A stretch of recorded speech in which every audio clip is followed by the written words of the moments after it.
இந்த இந்தியாவுக்கும் இங்கிலாந்துக்கும் இடையான 4வது டெஸ்ட்டில் துருவ் ஜுரல் வந்து அட்டகாசமாக அடிப்பாப்புல. ஃபஸ்ட்டு இன்னிங்ஸில் 90 ரன் அடித்து இந்தியா கௌரவமான 300 ரன்களை கடக்க உதவியிருப்பாப்புல. 2வது இன்னிங்ஸில் 39 அடித்து நாட் அவுட் ஆகி இந்தியாவை சேஸ் பண்ணி ஜெயிக்கிறதுக்கு காரணமாக இருந்திருப்பாப்புல. இப்போ 4வது டெஸ்ட்டை வந்து ஜெயிக்கிறதுக்கு முக்கியமான முதல் காரணம் யார் அப்படின்னு பார்த்தா இந்த துருவ் ஜுரல் தான்.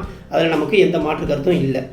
இப்போ நம்ம பேச வர்றது என்ன அப்படின்னா, இப்போ இந்த துருவ் ஜுரலோட பெர்ஃபார்மன்ஸை வச்சு இந்தியாவுடைய முன்னாள் ஃபார்மர் கேப்டன் சுனில் கவாஸ்கர் வந்து என்ன சொல்லிட்டாப்புல அப்படின்னா, இந்த துருவ் ஜுரல் வந்து அடுத்த எம்எஸ் தோனி, இந்தியாவுடைய எம்எஸ் தோனி இவர் தான், அவ்வளோக்குள்ள திறமை இருக்குது, இவர் வந்து நிச்சயமாக இந்தியாவுடைய ஒரு நீண்ட கால கிரிக்கெட்டுக்கு வந்து பங்களிப்பு கொடுப்பாரு அப்படின்னு சொல்லியிருக்காப்புல.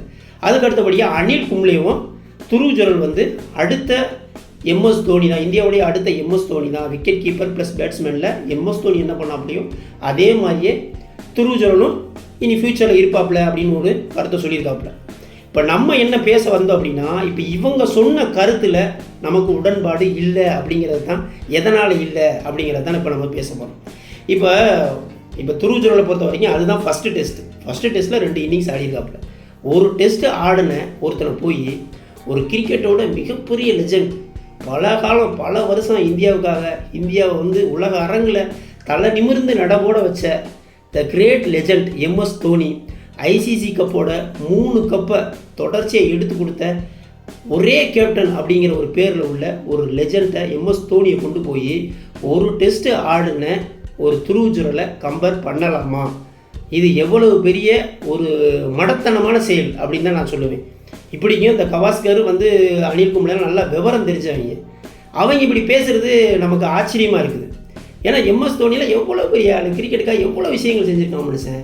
நீ வந்து பாராட்டு துருவ் ஜுரலை, அதையெல்லாம் நம்ம குறை சொல்லலை, பாராட்டுக்கு தகுதியான ஆள் தான், நீ பாராட்டு.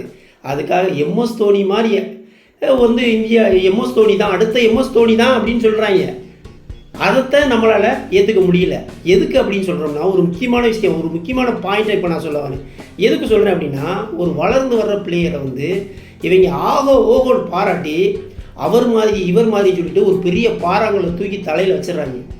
நல்லா ஃப்ரீயாக சுதந்திரமாக ஆடக்கூடிய ஒரு பிளேயர் மேலே இவங்க வந்து இந்த மாதிரி ஒரு நெருக்கடியை கொடுத்துட்றாங்க. அப்போ அவங்களுக்கு என்ன ஆகா நம்ம பெரிய பிளேயர் போல், நம்மளால் அதை இதை செய்ய முடியும் வைக்க முடியும்னு சொல்லிட்டு ஓவராக வந்து இமேஜினேஷனுக்கு போயிடுறாங்க. அதே இமேஜினேஷன் விளையாண்டு அடுத்தடுத்து போட்டிகளில் பெர்ஃபார்மன்ஸ் காட்ட முடியல அப்படின்னா ஒரு நெருக்கடிக்கு உள்ளாகி அதோட ரொம்ப தூரம் போய் காணாமலே போயிடுறாங்க.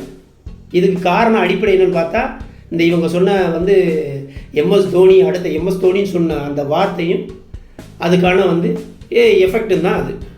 இப்போ நான் ஒரு உதாரணமாக சொல்கிறேன். இந்த கருண் நாயர் அப்படின்னு சொல்லிட்டு ஒரு பிளேயர் ஆடினாப்புல, அறிமுக டெஸ்ட்லேயே ட்ரிபிள் செஞ்சுரி அடித்தான் மனுஷன், 318 ரன் நாட் அவுட்டு.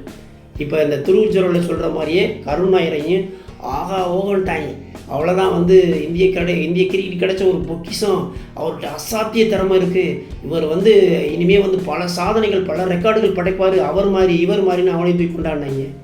3 மாதம்தான், ஆள் காணவே காணும். ட்ரிபிள் செஞ்சுரி, அறிமுக டெஸ்ட்டில் ட்ரிபிள் செஞ்சுரி அடித்த கருண் நாயர் எங்கே இருக்கான்னு கேட்டாலும் தெரியல. இதே மாதிரி நடந்த கேஸை சொல்கிறேன். வினோத் காம்லியும் சச்சின் டெண்டுல்கரும் சேர்ந்து ஸ்கூல் லெவலில் ஒரு 600 பார்ட்னர்ஷிப் போடுவாங்க. பரபரப்பாக பேசப்பட்டு யார் இந்த வினோத் காம்லி அப்படின்னு சொல்லி எல்லாம் நிமிர்ந்து பார்த்தாங்க. அப்போ 2 பேரும் வந்து இந்தியாவுக்காக அறிமுகமாகறாங்க. சச்சின் நல்லா விளாட்றாரு, அதே மாதிரி வினோத் காம்லியும் சூப்பராக விளாட்றாப்புல.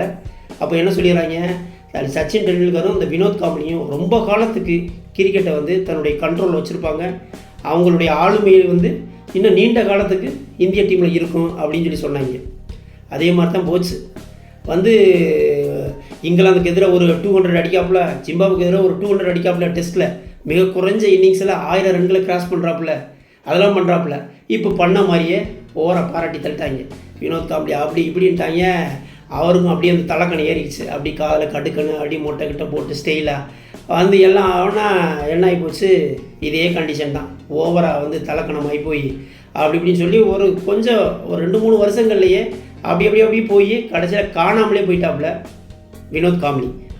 இன்னொரு உதாரணம் சொல்லணும்னா சுப்மான் கில் வந்து போன வருஷத்தில் 2023 கிட்டத்தட்ட எக்கச்சக்க ரன்கள் அடித்தாப்புல. எல்லா ஃபார்மேட்லேயும் நிறைய செஞ்சுரிஸ், 50s அடித்தது பார்த்தா உடனே என்ன சொல்லிட்டாங்க, இந்தியாவுடைய ஃப்யூச்சரே இவர் தான், இந்தியாவுடைய நம்பிக்கை நட்சத்திரம், இந்தியாவுடைய அடையாளம், சச்சின் டெண்டுல்கர், இன்னொரு சச்சின் டெண்டுல்கர் இப்படின்ட்டாங்க. அதே மாதிரி என்ன ஆச்சு, இப்போ இந்த சமீபத்தில் ஒரு 2-3 மாதமாக 2023 லாஸ்ட்டு 2024 ஸ்டார்டிங்கு எதுவுமே சரியில்லை. ஒன் டே விளையாடலை, T20 விளையாடலை, டெஸ்ட்டு விளையாடலை. கடைசியில் இந்த டெஸ்ட்லேயும் இங்கிலாந்தோட நடந்த டெஸ்ட்லேயும் 2 டெஸ்ட்டு விளையாடலை. 3வது டெஸ்ட்டு ஸ்ரேயஸ் ஐயரோடு சேர்ந்து சுப்மான் கில்லையும் தூக்கணுங்கிற முடிவில் இருந்தாங்க. எப்படி இந்தியாவுடைய அடையாளம், இந்தியாவுடைய ஃப்யூச்சர், அனதர் சச்சின் டெண்டுல்கர் அப்படின்னு பேசப்பட்ட சுப்மான் கில்லை 3வது டெஸ்ட்லேருந்து தூக்குறதுக்கு எல்லா முடிவும் பண்ணிட்டாங்க. அந்த 2வது டெஸ்ட்டு கடைசியில் ஒரு 50 ஒன்று போடுவாப்புல, அதனால் தப்பிச்சு ஸ்ரேயஸ் ஐயரை மட்டும் தூக்குனாங்க, சுப்மான் கில்லை வச்சுட்டாங்க. அதுக்கப்புறம் அப்படி இப்படி படிப்படியாக ஆடி இடத்த உறுதி பண்ணிக்கிட்டாப்புல. இப்போ கரண்ட் ஒரு உதாரணம் என்னன்னு பார்த்தா நம்ம சர்ஃப்ராஸ் கானை சொல்லலாம். சர்ஃப்ராஸ் கான் வந்து 3வது டெஸ்ட்டில் அட்டகாசம் அடிப்பான் மனுஷன். ஃபஸ்ட்டு இன்னிங்ஸில் 3வது டெஸ்ட்டில் ஃபஸ்ட்டு இன்னிங்ஸில் 62 ரன் அடித்து ஜடேஜாவுடைய ஒரு தவறுனால எதிர்பாராமல் ரன் அவுட் ஆகி போவாப்புல. அதே மேட்ச்சில் 2வது இன்னிங்ஸில் 68 அடித்து நாட் அவுட் ஆகி வெளியே போவாப்புல. 450+ அடிப்பாங்க இந்தியா. அப்போ பார்த்தோன்னே சர்ஃப்ராஸ் கான் மாதிரி வந்து ஒரு திறமையான பிளேயரை வந்து இந்தியன் டீம் இவ்வளோ காலம் வேஸ்ட் பண்ணிட்டாங்க. வந்து ஒரு 5-6 வருஷமாக டீமுக்குள்ளே எடுக்காமல் அவனுடைய திறமையை பயன்படுத்தாமல் இந்தியா வீணடிச்சிட்டாங்க அப்படி இப்படின்னு எல்லாம் பேசினாங்க. சர்ஃப்ராஸ் கான் வந்து ஒரு நல்ல ஒரு எல்லா ஃபார்மேட்லேயும் ஆடக்கூடிய ஒரு திறமையான பிளேயர் அப்படி இப்படின்னு இப்போ மாதிரியே தூக்கி ஐஸ் கட்டி தூக்கி மேலே வச்சிட்டாங்க. 4வது டெஸ்ட் என்னாச்சுன்னு பார்த்தா ஃபஸ்ட் இன்னிங்ஸில் 14 ரன்னு, 2வது இன்னிங்ஸில் டக் அவுட். யார்? சர்ஃப்ராஸ் கான். காரணம் ஓவர் புகழ்ச்சி, அந்த இது வந்துடும்.